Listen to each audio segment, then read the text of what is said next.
Hello বন্ধুরা, আজকে পিঠে করছি। এই যে পিঠের এটা নিয়েছি আমি, এটা দিয়ে এই যে সুজি দিয়েছি আর হচ্ছে একটু ময়দা দিয়েছি। এটা দিয়ে আমি আগেই মাখিয়ে নিয়েছি। এটা দিয়ে করব হচ্ছে এই যে লম্বা লম্বা করে নিয়েছি। এই দেখুন, এই যে এরকম করে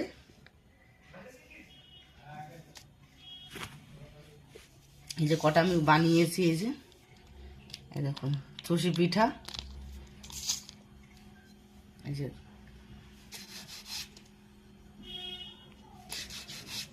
আমি অত সুন্দর পারি না বন্ধুরা, যেরকম পারি সেরকমই করছি।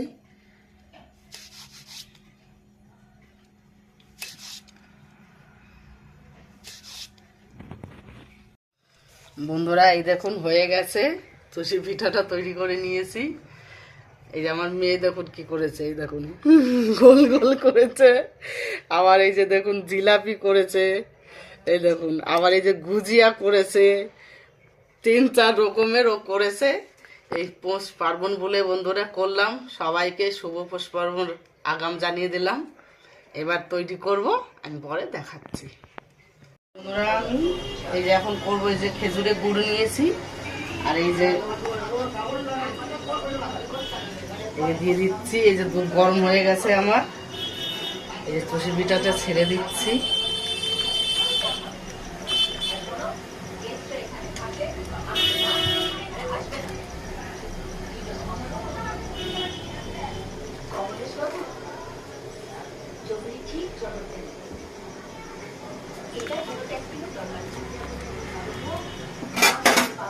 হালকা একটু নেড়ে নিতে হবে, নালে লেগে যাবে গায়ে গায়ে।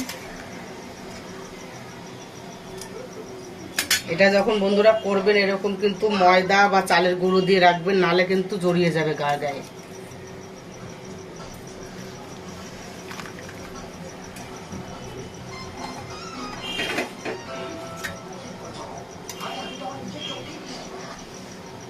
নাড়াটা দেবেন খুব আস্তে আস্তে। এবার হতে থাক বন্ধুরা, আমি পরে দেখাচ্ছি। বন্ধুরা এই যে 1 চামচ লবণ দিচ্ছি, দেখ হয়ে গেছে। আর এই 2 থেকে 3টে আমি এলাচ দিয়ে দিয়েছি, গুঁড়ো করে নিয়েছি। আবার এবার গুড়টা আমি দিয়ে দেবো।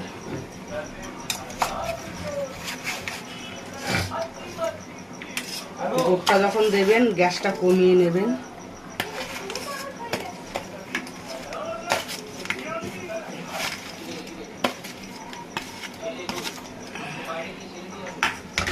পাটালে গুড় দিয়েই করবো, আপনারা চাইলে এই গুড় দিয়েও করতে পারেন।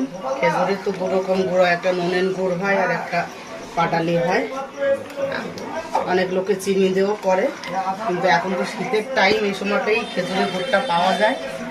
আমি যার জন্য খেজুরের গুড়টা দিয়েই করবো। বন্ধুরা আমি একটা এই যে দুধ নিয়েছি, আমল দুধ, আমল দুধটা দিয়ে দেবো। এটা হয়ে গেছে, আমি গ্যাস অফ করে দিয়েছি। আপনারা চাইলে জলেও গুলিয়ে দিতে পারেন, কিন্তু এইভাবে একটু মুখে পড়বে, ভালো বেশি লাগবে খেতে, স্বাদ লাগবে খুব সুন্দর। আমল দুধ তো এমনি আপনারা জানেন সব কিছুতেই ভালো লাগে দিলে।